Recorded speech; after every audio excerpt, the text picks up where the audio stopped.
Welcome to Gene and Mike do the New York Times crossword. Hi, I'm Jean. And I'm Mike. And today we're doing the crossword for Monday, January 6th, 2025. So, on this day when one of us is remote from the other, did you do the crossword? I did do the crossword. And what did you think? Well, I thought it was a pretty typical Monday crossword. Mm-hmm. And for some reason, it shows that it took me an hour and 9 seconds Wow. to do it. But that's not true. Not true. I did it with our youngest, and we just tore through it very, very quickly. So perhaps I want to say it was about 7 minutes we were done. Perhaps it was 1 minute and 9 seconds. No, it wasn't that fast. I know the two of you can be pretty speedy. 8:51. It was 8:51 according to my phone. Mm-hmm. So, but we did it on my computer, so I'm not sure why it doesn't know how long it took. I always have that problem. I like, as you know, to solve on the computer because I simply like that wide keyboard. And it always reports like, it took me 11 hours to do something, just like it did not take me 11 hours. So, a small mystery. Well, this is the first time that's happened to me, but anyway, no, it was a great Monday puzzle. Mm-hmm. It's very typical. Had a fun theme. Right. And it had some kind of interesting cluing as well. Mm-hmm. It was by Rena Cohen. Yes. Her second crossword. She debuted in she debuted in October of last year, and this is now her second. So excellent. She started with a Thursday, and now she's slipped back to a Monday. Very good. Very good. Any bets on which day her next crossword will appear? No, I'll just let Rena do whenever she wants. My money's on Wednesday, for what it's worth. Okay. So yeah, there was a theme here. Yeah, there's a pretty typical Monday theme. There were 3 theme clues and a revealer, and as usual, the theme clues don't seem to have anything to do with one another until you get to the revealer. So I'll just go through them quickly. 17 across was theatrical description, which was character sketch. And then 27 across was dog crossbreed known for its teddy bear appearance, and that was Golden Doodle. Right. And then 43 across was track exposures to a disease as an epidemiologist might, and that was contact trace. Yes. And then the revealer was 57 across. That went the length of the puzzle. Use deductive reasoning or a hint to the themed clues, what they all have. And that was draw conclusions. Yes. And if you look at the end of all of the theme clues, they are words related to drawing. Character sketch, Golden Doodle, and contact trace. Right. So yes, that was the theme. Mm-hmm. Pretty straightforward. You want to guess which of those were debut answers? I would guess contact trace. Correct. Mm-hmm. And? Yeah, I don't. Character sketch. No. Golden Doodle. No. Draw conclusion. Correct. Yep. Very good. And there was one more that was not related to the theme at all, but it was also a debut answer, and that was South Korea's second largest city, Busan. Busan, yes. I've been there. Have you? I have. Quite a few years ago, but yes, I have been there. Okay. And it's a beautiful port city. So very good. When I went, it was called Busan. With a P? Now I think they call it with a P, yeah. Huh. I'm pretty sure now it's Busan. Anyway, yeah, very nice. We'll have to make inquiries as to why it got renamed. We will. Yes.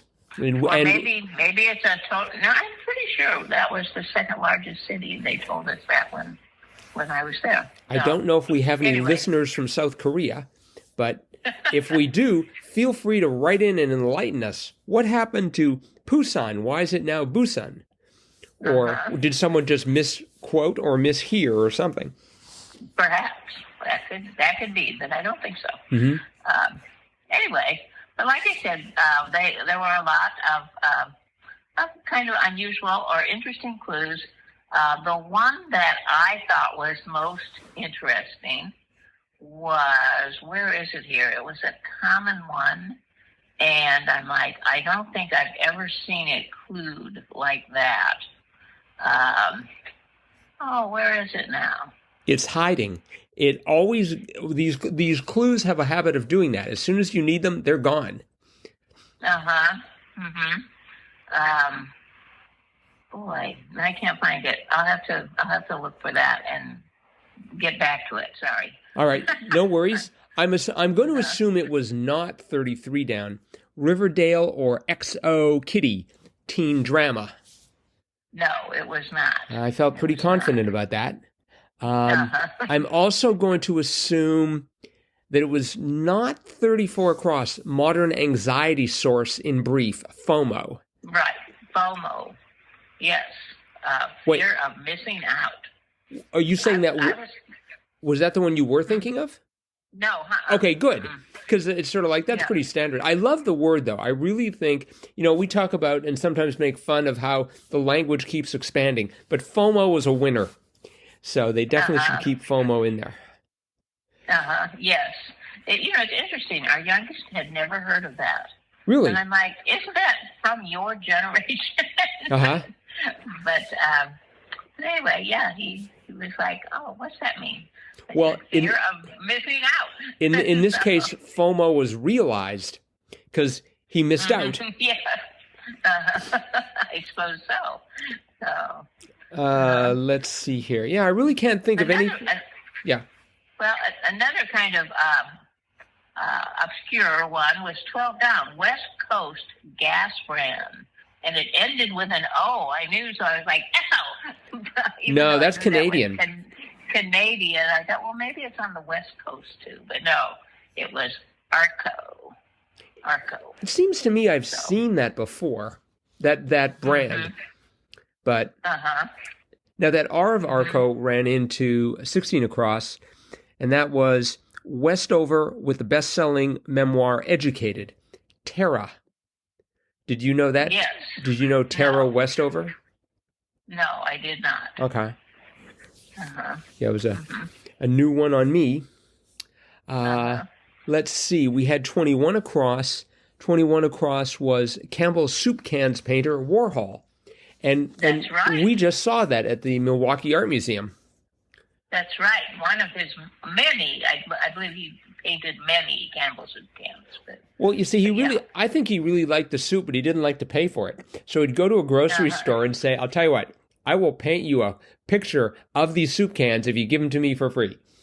And so I think we ought to try and emulate that, except in my case, I'm going to just take pictures. Here's a picture of some mac and cheese. Fork some over. Good idea. That was actually one of the answers. 37 down, blank and cheese. It was 3 letters. At first, I thought ham and cheese, but it was mac and cheese. That's right. I knew it couldn't be ham because 37 across, sandwiches that often contain tuna. I had helts, and that didn't make as much sense as melts. No. I also hadn't heard of the one next to it, 39 across, overnight blank, breakfast option, oats. Overnight oats. Yes. I never heard of that either, but that was something my partner had heard of. He got that right away.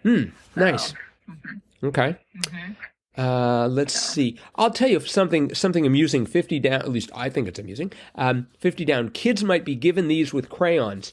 So I had it starting with MEN, and and then I had the S, and I'm like, menace. What's a menace? Is it supposed to be minus? And then I realized it was menus. So it yes. It didn't take me that long to figure it out, but I was sort of like, minus? Oh, menus.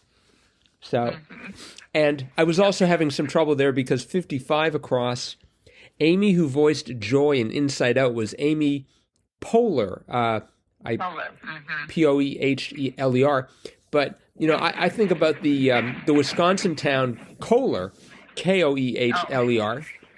So But that would have meant 45 down, come up with a new schedule. It would have been reclan as opposed to replan, which makes a whole lot more sense. That is correct. Yes.